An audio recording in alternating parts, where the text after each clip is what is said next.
Peraí, você vai apanhar toda essa água? Olha só como tá chovendo, Didi. Tem sapo morrendo afogado, meu Deus. Não. Dorme aqui em casa, Didi. Dorme aqui em casa. Mas claro que vai dormir aqui. Mas, doutor, eu já abusei muito. Vocês já me deram calça, camisa, gravata, cueca tabacação,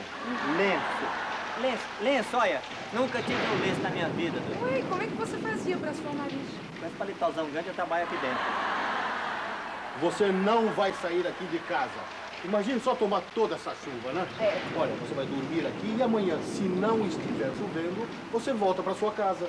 É isso mesmo. Você vai dormir aqui com a gente. Imagina, eu vou atrapalhar o casal no meio da cama. Mas não é nada disso. Pessoal, vai falar, a vizinha vai falar, não. Você vai dormir no quarto de hóspede. É, olha, fica aqui que eu vou lá dentro arrumar um quarto E pra se você. esse hóspede chegar? Não, fica sossegado. Fica sossegado.